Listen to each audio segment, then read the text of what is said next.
نماز عشاء کا حصہ ہے اور اس کی نیت میں عشاء کے وطر کا ذکر کرنا ضروری ہے؟ خرم مغل ابو ظہبی سے۔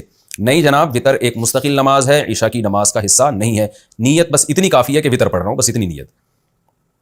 میری ناک میں زخم ہو گیا ہے، کیا میں صرف ماتھا زمین پر رکھ کر نماز پڑھ سکتا ہوں؟ مشتاق احمد مکہ مکرمہ سے۔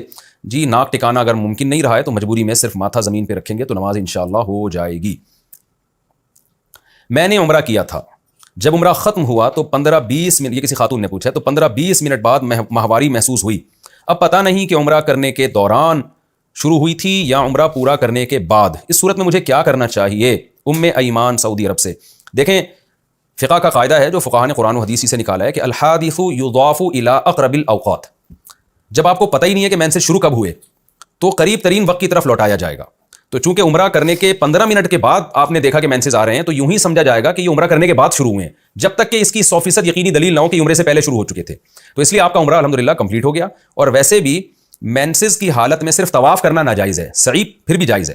تو ظاہر ہے سعی میں بھی کچھ وقت لگا ہوگا، تو اگر سعی کے دوران بھی مینسز آ گئے تھے تو بھی عمرہ ہو گیا آپ کا۔ ہاں، اگر طواف کے دوران مینسز آئے تھے تو پھر وہ طواف واجب الاعادہ ہے، لیکن چونکہ آپ کو یقین نہیں ہے کہ طواف کے دوران یا طواف سے پہلے مینسز آئے تھے تو یہی سمجھا جائے گا کہ یہ طواف کے بعد مینسز شروع ہوئے ہیں، اس لیے آپ کا عمرہ صحیح ہو گیا اور آپ اس میں تردد نہ کریں۔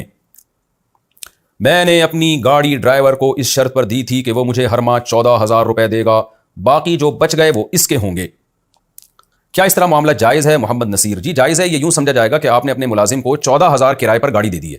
جیسے لوگ رینٹ پہ کار دیتے ہیں نا کسی کو، بھئی یہ کار ہے، اس کا اتنا کرایہ، تو آپ نے ملازم کو کرائے پر گاڑی دے دی۔ لیکن اب اس میں یہ ہے کہ اگر وہ گاڑی چلائے یا نہ چلائے، اس کو پروفٹ زیادہ ہو کم ہو، اس کو بہرحال 14,000 آپ کو دینے پڑیں گے۔ یہ خوب سمجھ لیں، کیونکہ رینٹ پہ جو چیز ہے اس کا پھر اس کے پروفٹ سے تعلق نہیں ہے جو وہ کما رہا ہے۔ ہاں، آپ معاف کر دیں، یعنی اس پر لازم تو ہو جائیں گے، لیکن آپ نہ لیں، اس کو معاف کر دیں تو اچھی بات ہے، لیکن شرعاً اس پر